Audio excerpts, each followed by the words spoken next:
What is she saying? Oh, wow. Look at that lighting. That's beautiful.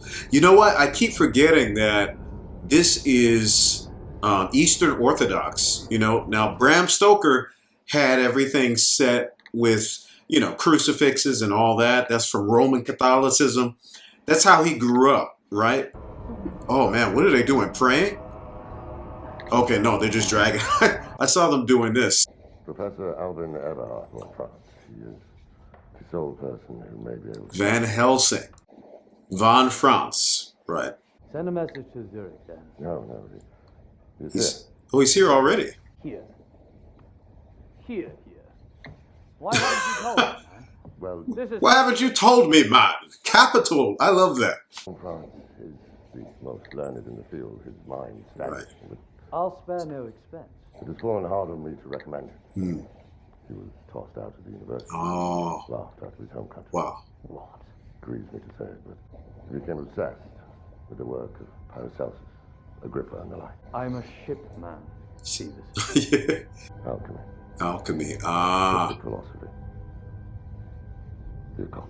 So alchemy. If you don't know alchemy, then maybe some of you, if you watch anime, Full Metal Alchemist, alchemy was the precursor to chemistry, right? And it was the pursuit of the Philosopher's Stone. One of the pursuits was the pursuit of the Philosopher's Stone. The other pursuit was the creation of what was the name? The creation of a homunculus, which is like male, female, ultimate creature being. If you know more about that, let me know in the comments, okay? And let me know, should I check out Full Metal Alchemist or Full Metal Alchemist Brotherhood? And once again, look at the iconography, the icons, and it's almost like they are exorcising a demon almost. Now something fell off of his chest. I wonder if that was an icon, one of the religious arts that they would paint. A black enchanter he was in life. Solomonar. Evil cannot enter this house of God. Amen. I came here to sell the Count a house he has found for Vispa. He cannot leave here. He can't leave. He must return to the cursed earth wherein he was buried. No, he's after Ellen. I know it. You know what? I like to see this heroic, you know, fire raising up in this young man. You know, like up until now, understandably, he's been just scared out of his wits. I understand that, man. So I love the icons, the iconography. I love the icons and the feel of the Greek Orthodox or Eastern Orthodox. It could have been either one. So that means that you're going to have the Greek Orthodox cross, which looks different than the Roman crucifix, and you're going to have icons. So it's interesting to think that what looked like what was on his chest, that may have been a religious icon, when icon is like, you know, a religious painting by some of the masters like Andrei Rublev. So this must be the Demeter.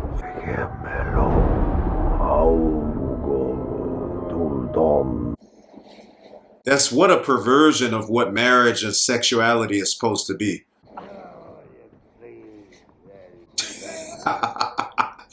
It's just a drunk dude on the street. They didn't have to include that, but just those little touches. Eggers, it sells the whole environment in the time period.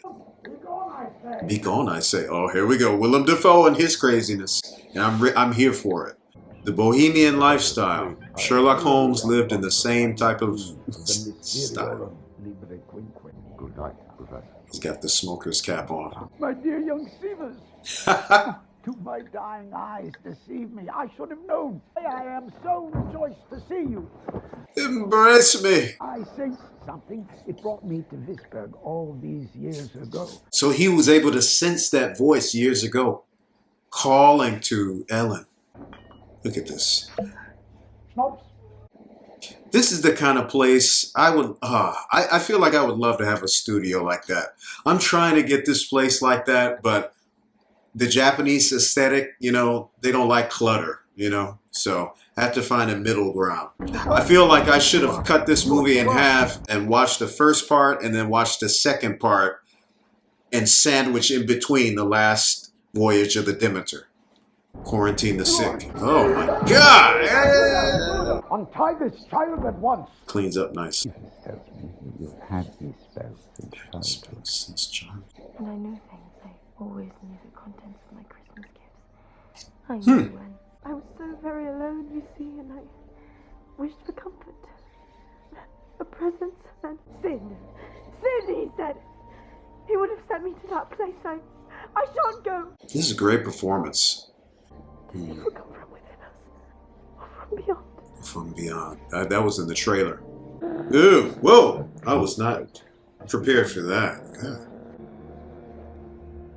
The pupil is expanded. Oh! Your protestations. Did that go straight through? He's coming. Who is coming to you, my child? Years before this ancient talisman. Oh! My God, this is like a possession. I shall persist to join you every night, first in sleep, then in your arms. I was not prepared for this. I knew all about Orlok, but man. What you see? See what? See the What? curse. You saw that, didn't you? Dear young creature is possessed of some spirit. Yeah. Perhaps a demon. Beg Yeah. your pardon? I assure you, Harding, the professor means this is hyperbole. No, I mean No. a demon. Shut up. Shut up. Only Willem Dafoe, man. He is one of those few actors that can, in the same dramatic scene, can just carry a whimsical humor about him in his performance, you know? Of course you know. If you know, you do know. Come to Papa. How should this happen to Ellen? Demonic spirits more easily obsess those whose lower animal functions dominate. Demons like them, they seek them out.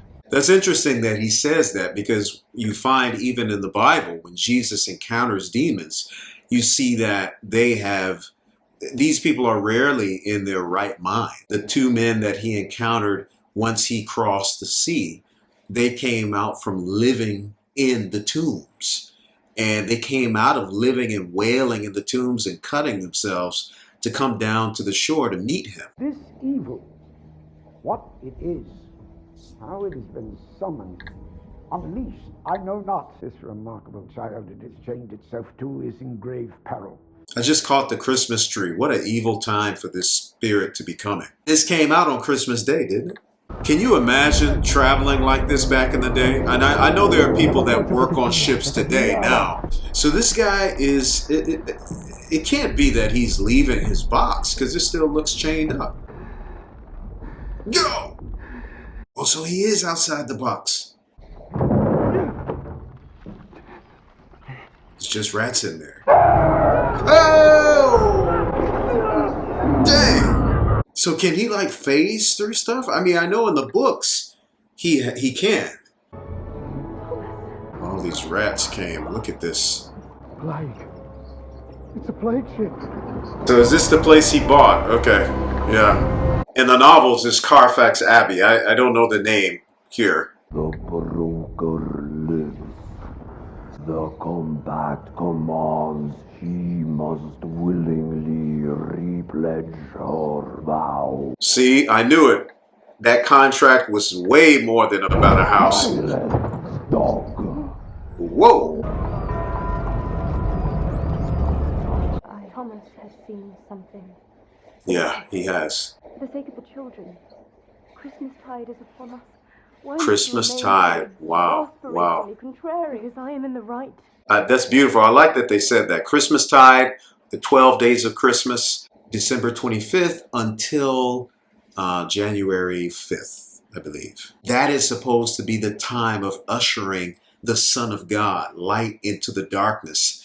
And this is like a perversion of that there is darkness entering their world, which was relatively light before. I fear this ship has brought the plague to Pittsburgh. Then why are we hanging over this body? Tell me, Professor, what rat has jaws of such size? Uh-oh. Angels and demons protect us. He said angels and demons protect us.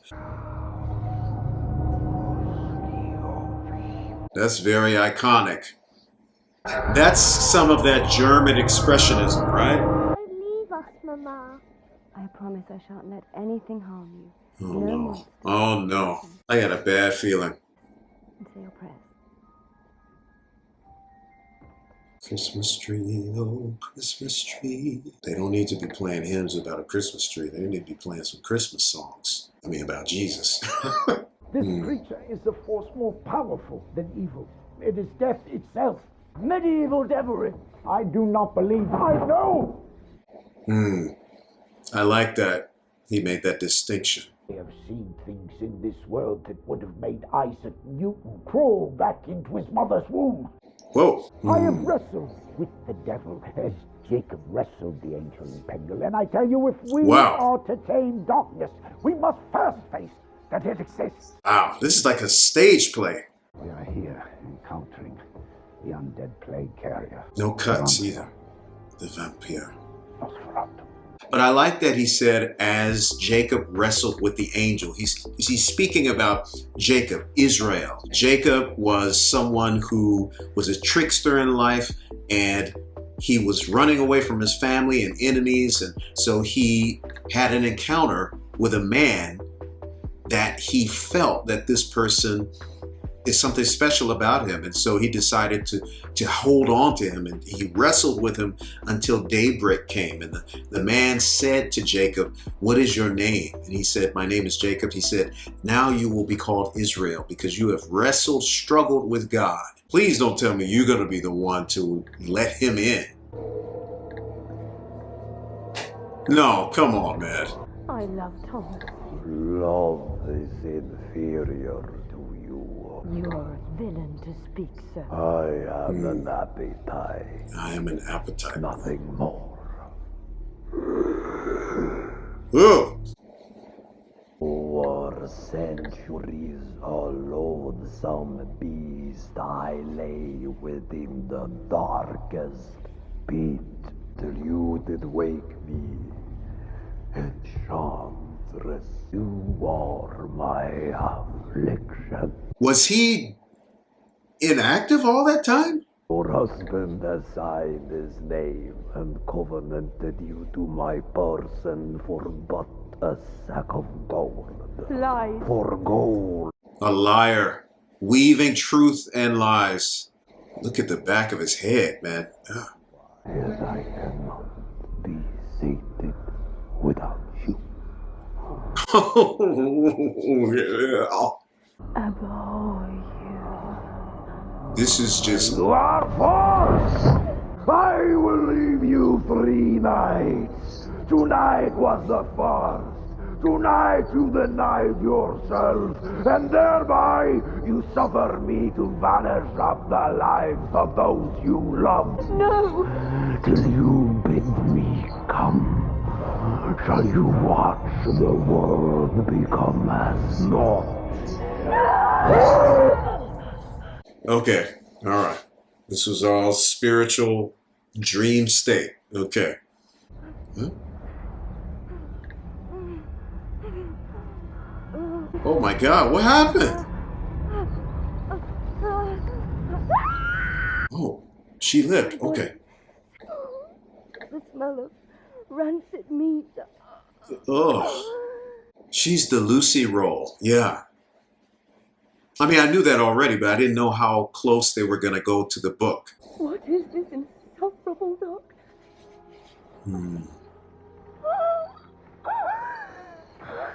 That's terrifying. That is terrifying. There is nothing romantic about that. An infernal creature.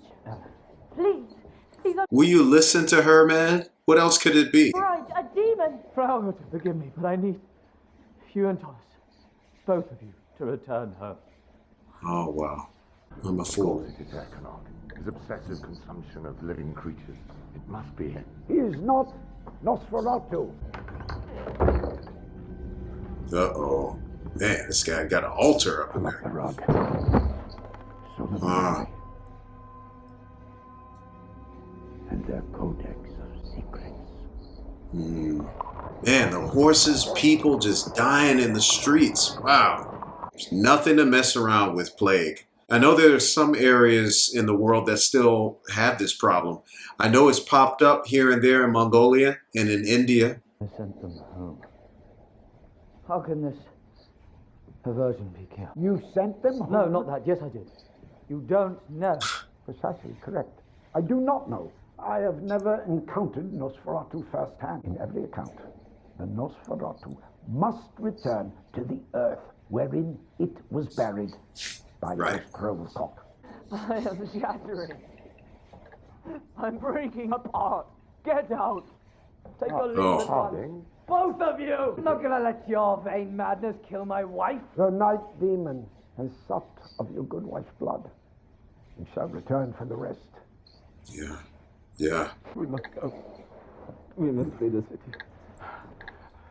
You're in danger. Yeah, that's weird. He's the only guy that has not been well enough to be interviewed. Why not talk to him? Nothing you can say will shake me, for there is a devil in this world, and I have met him, and he... Yes. And now he has come back. He has discovered our marriage and has come back. Impossible. He stalks me in my dreams. Oh, my sleeping thoughts are of him every night.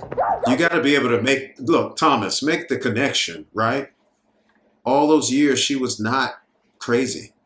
Ellen. He told me how you sold me to him for gold. No. Our love was supposed to be Ellen, sacred. please. You never listened. Ellen! I should send Dr. Stevens. He's even he's such a polite gentleman even in that moment. I shall send for Professor Severs.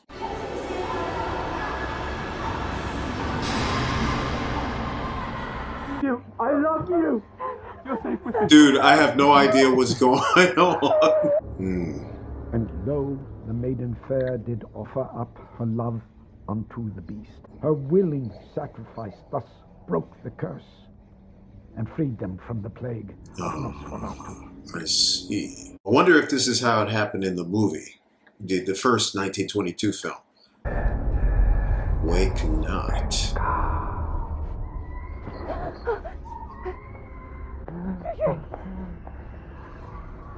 Oh, this is terrible. This is terrifying. No, no, no, no. Please, no.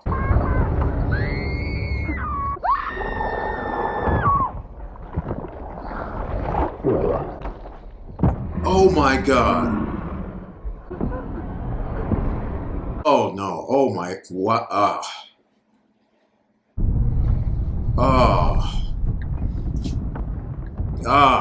Man. That imagery right there with the two coffins, the smaller ones, that really drove it home. I can't believe that. Wow. For those of you that have seen the original, the 1922 film, did that happen?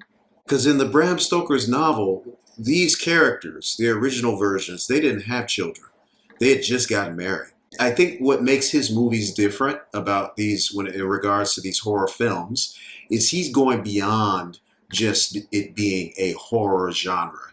And he's reaching into the reality of evil in our world. Because even though this is a film about vampires, before movies came along, people held, and still do in certain areas of the world, that these creatures are real. And the Bible teaches that Satan is real, and he's a killer, he's a murderer. The Grim Reaper The Grim Reaper. heaven's sight with every change of wind. Wow, so poetic. Take That dragon from this place. Your very presence. You must just be right. in one night, but I know, brother. They exist. I fear I'm not free of his spell. Trust in God and your strength. The monster left you to the wolves, yet you prevailed. Pardon. Forgive me, I'm not myself. Yeah, I know. That's okay, man.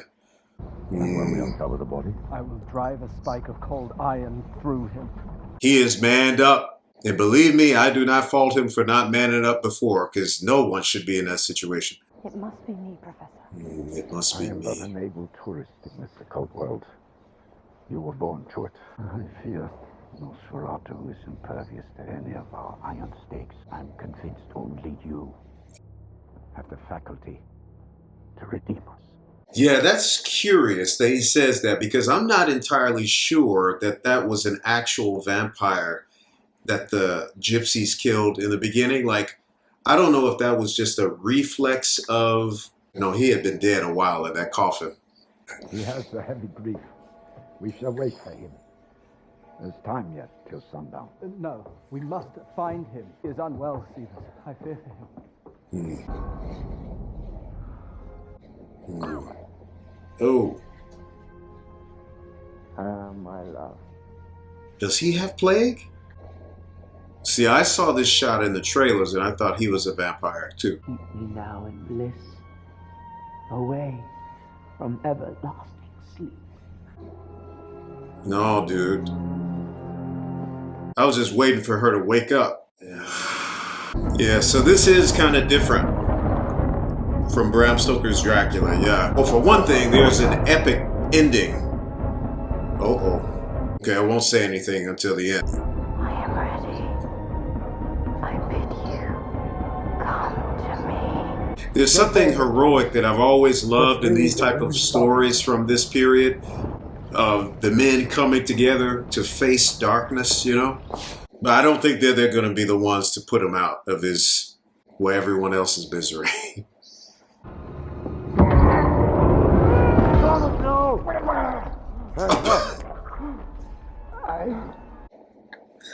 I'm sorry. Must be her! He cannot resist her blood! You are a madman.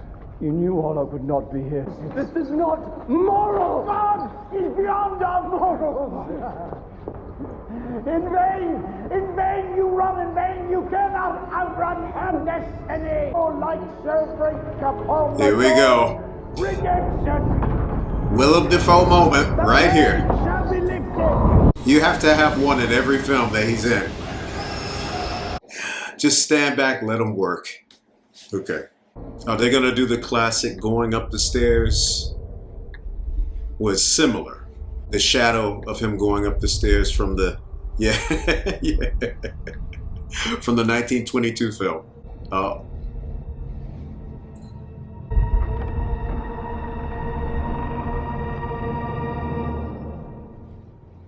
Will you be able to caress her face with those claws? You cannot tell me you're enjoying that, girl. Come on now. Yeah. I will say that seeing this makes me wonder what he was like in life as a human. Ah! She's like caressing his exposed muscles. Sun is coming up.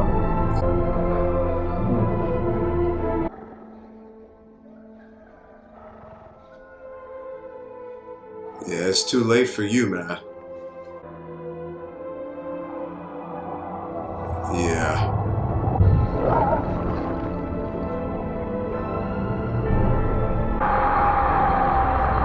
Just go, don't kill her. I should have known. I should have known it. Eggers, you can't resist the tragedy, can you? Forgive us. And lo, the maiden fair did offer up her love unto the beast.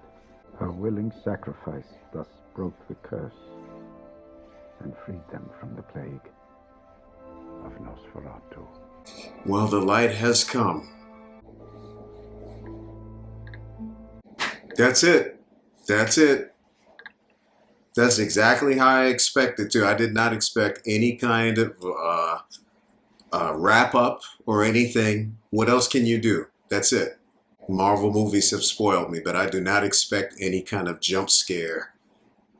I'm back. Okay, guys, look. Ooh, what a heavy film. That is Robert Eggers' Nosferatu 2024. Robert Eggers films, they are a mood.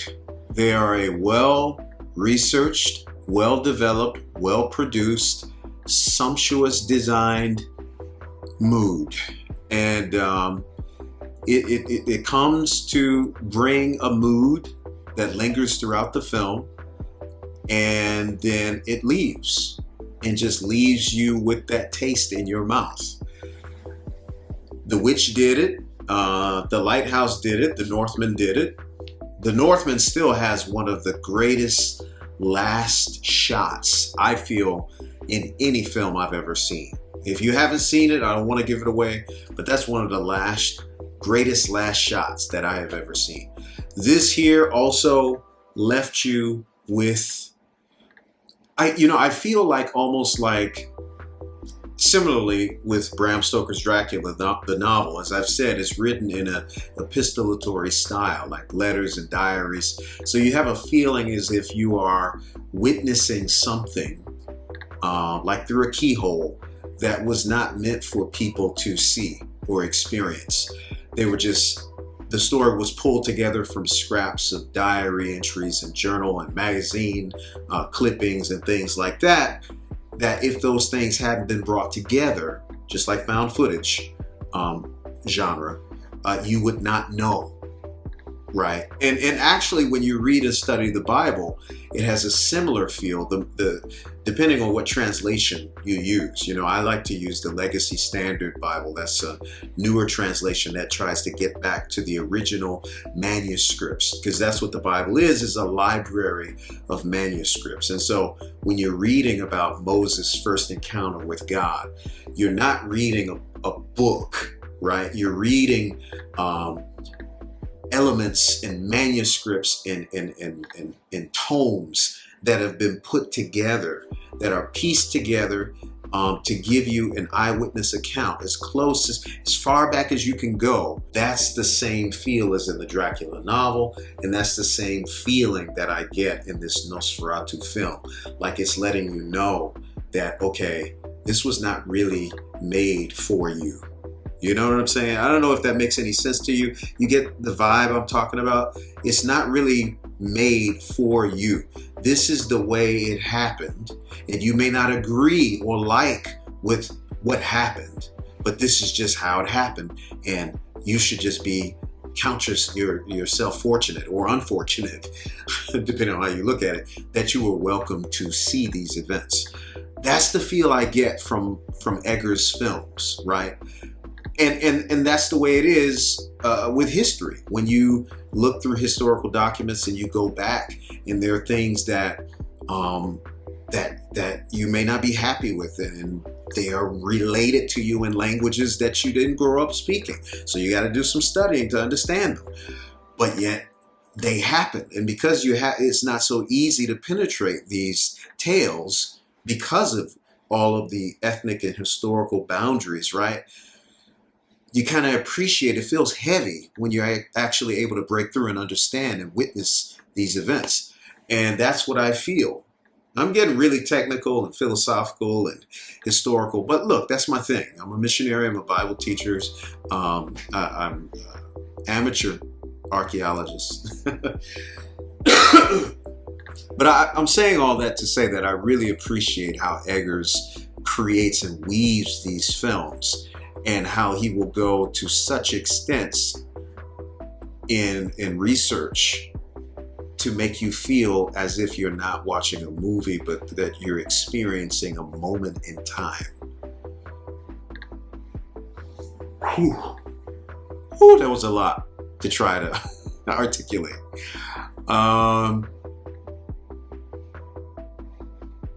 This is a film that I think this was a really great film. I can't say I enjoy it, only because I don't think that that's something that would make Eggers happy to hear. This is not the type of film, just like The Passion of the Christ, which is, that might sound weird to you that I compare these two, but there's some similarity, because the point is trying to, like I said, welcome you into a piece, a space, a time in history. The Passion does it in some ways to a further degree, because it's not translated some scenes, right? It just straight up Latin. They're speaking while they're whipping Christ. And you're like, what is going on? But you feel like you're there, right? Because if you were there would be nobody in your ear telling you he's calling out to his mother now, right? Like, no, right? You're just there and experiencing it, and therefore it feels raw and real. So there are moments where Eggers does that in this film. and in most of his films. But I can tell that this was a passion project of his.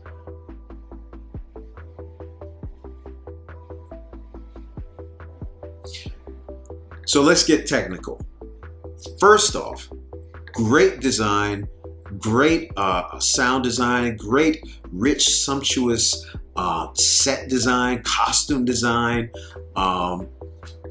Once again, I know I sound like a broken record, but Eggers' understanding, grasp of the research and the dialects, right, and the way that people spoke, his bravery for not being afraid to show that on screen, where, let me tell you, there were maybe some people I know that would walk out of the theater once they hear people speak in this way. And there are plenty of movies that are set in the 19th century, but they just have them use a posh British accent. I really respect him for going the extra route and the extra mile, right? And really doing his research with that. But I think it's even more difficult when you go into areas outside of England, right?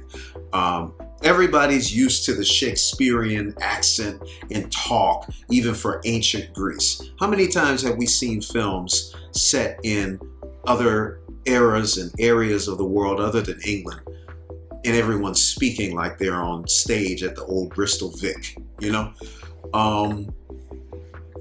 No hate towards them or, you know, Shakespeare.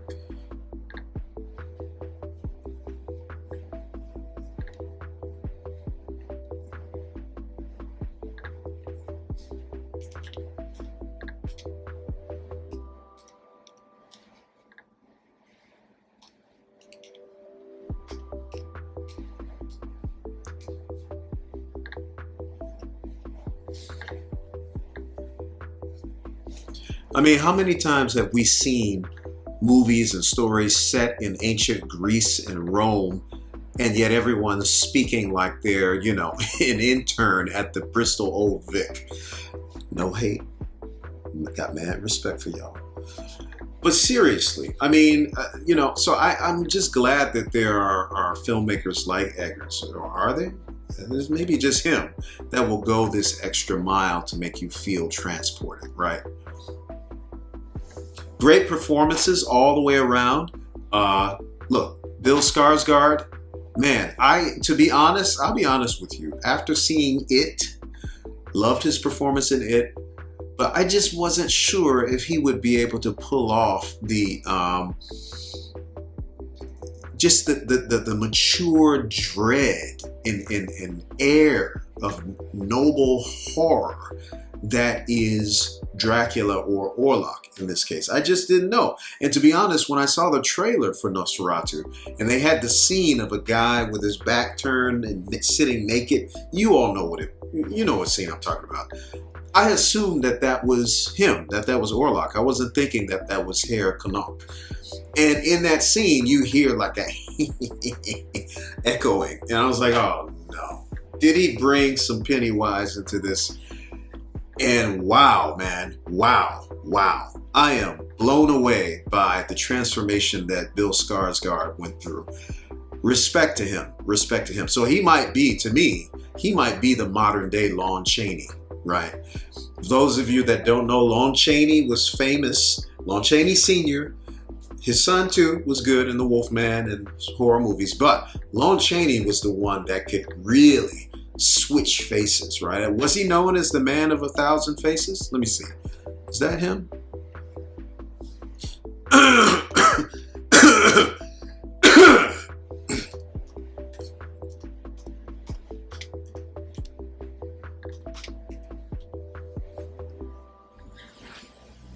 Yeah, Lon Chaney, nicknamed the man of 1,000 faces. He could switch up different personas, different monsters, creatures. Amazing. This guy might be the modern day Lon Chaney. Awesome. Oh man, so many great performances. Everybody brought their A game. You know what? Nicholas Hoult, man. I didn't watch many of his films when he was a child actor. I saw one or two, but who knew that he would become this kind of actor. He really sold the fear, I mean, in this movie. So many movies, horror films, show a person scared, or they act suspicious. They act like they know that they should be acting scared. Do you understand what I'm saying? Whereas in this, even though I'm watching it, it was a scary scene, but I'm not him in the moment, in that dreaded situation. He really sold that, even with the tear in his eye, when he, cut his hand, cut his finger. And from that very moment, from the get-go, when Count Orlok is on one side of him, and then Hutter sits down at the table, and then suddenly the Count is on the other side of him right then. If that played out in any other movie, you know what? At the very least, at the very most, they would have been mildly intrigued by that. How did he do that? My mind must be playing tricks on me, right? And look, don't get me started on Bram Stoker's Dracula, right? Because they did it. The 1992 film with Keanu Reeves, that happened in that movie. And he said, "Here you are, Count." And oh, he's coming from this side. Oh, I misplaced you for a moment there. There was no dread at all. This scene with Thomas Hutter, Nicholas Hoult, made me feel right away that this man became a believer in the supernatural, became a believer in the devil overnight, right? Wow, that was pure dread and pure acting skill. And then Ellen, Lily Rose Depp, right? I think that she stole the show when it comes to performances, really. Wow. This is all I'll say about her performance. I felt uncomfortable. I felt truly uncomfortable watching her writhe around like that. I didn't even want to look at the screen at times. It wasn't just about horror, but it was just something degrading, seeing a human being act that way.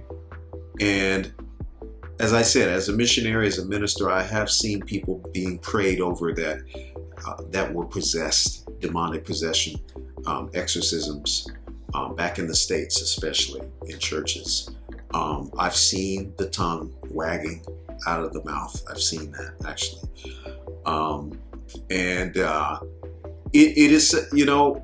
It is degrading. And that is the way it's supposed to make you feel. You're not supposed to be happy or saying that this is cool to see someone writhe like that.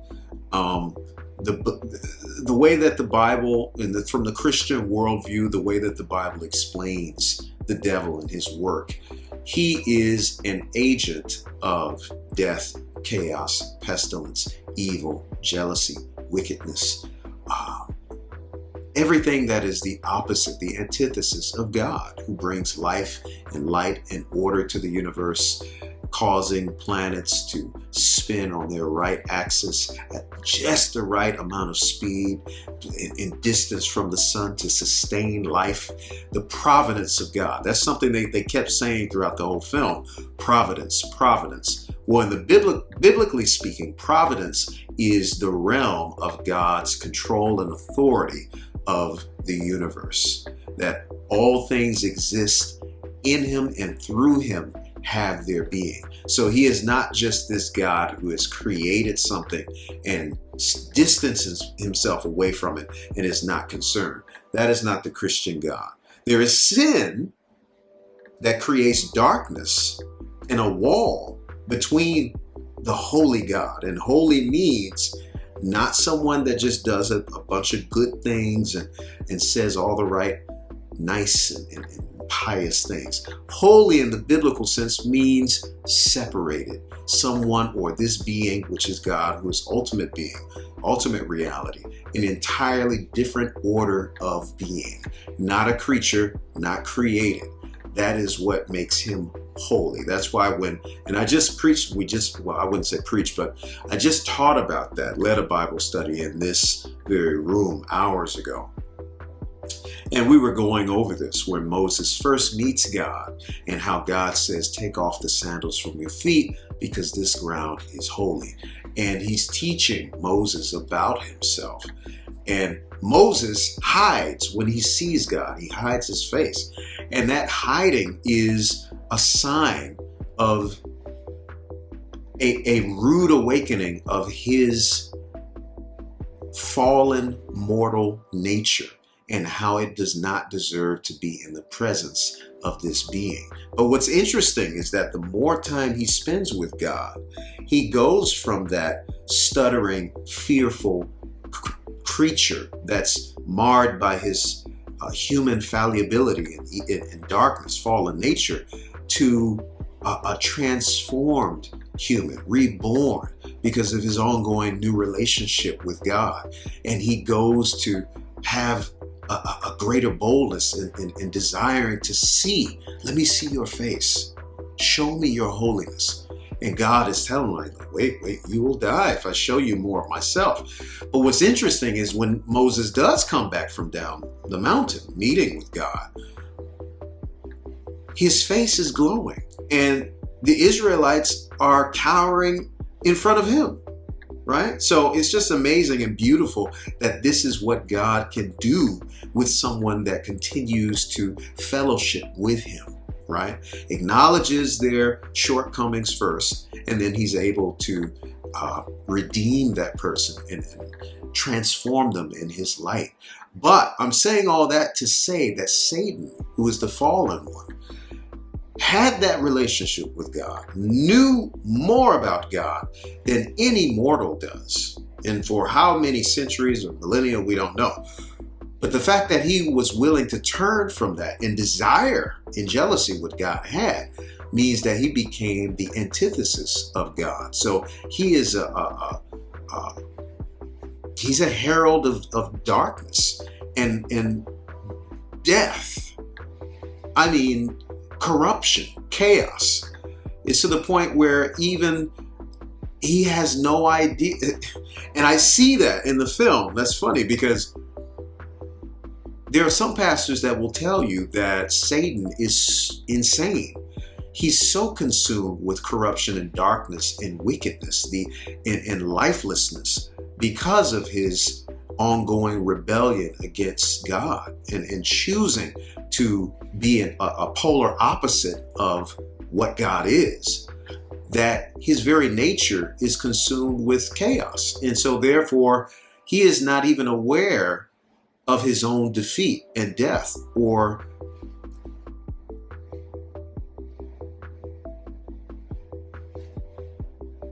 that the actions that he takes are self-defeating. And so I'm thinking about Orlok, the last scene of him being so driven by this hunger and appetite that his reason has left him as the sun is rising up. And he's just lost in this just hunger, right? This chaotic feast, which is death, and death to him, ironically, in the end. So anyway, look, I have nothing else to say. I said a lot about the film. What did you think? What did you think about this film? Did you like it? Did you think that the performances were over the top? Some people have said that Lily Rose Depp's performance was masterful. Others have said that she should be ashamed of herself. What do you think about that? Let me know right here in the comments. How does this compare? How does this stack up to Nosferatu, the 1922 version? How does this stack up to Bram Stoker's Dracula, 1992? Or any iteration. And remember, if you like my reaction, give it a thumbs up. If you didn't like it, you can give me a thumbs down. But join us on the sofa. Come on, leave your recommendations for other films and TV shows down below. So God bless you wherever you are in the world, and I'll see you next time on the sofa.